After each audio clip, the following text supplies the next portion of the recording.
Next up is a cop thriller that has a seedy, sort of grimy tone to it. It centers on two corrupt cops who accidentally murder an undercover DEA agent. Whoops, and then they find their lives spiraling out of control as they attempt to cover it up. And Jim Koof's Gang Related from 1997, starring Jim Belushi, Tupac Shakur, and Layla Rakhan.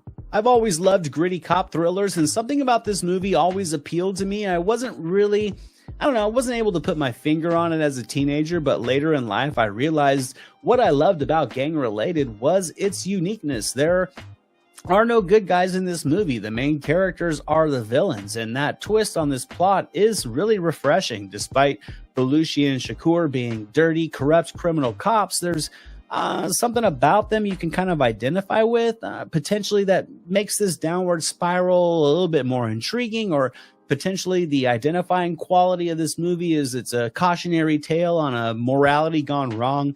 I don't know. Either way, the concepts of this movie work for me. It works for the film. Belushi and Shakur are both grounded. They deliver authentic, sincere performances. As the story evolves, their crimes kind of mount to cover their earlier crimes, and even seeing the differing ethical limits between them as partners is compelling to see play out. Now, my main issue with this movie is that it doesn't quite stick the landing. I feel like this is when the intensity from the filmmakers kind of draws back a bit, when the film leading up to the final act didn't. Yet all of these years later, you can still kind of easily sit back and find yourself consumed by the unnerving stress of this plot.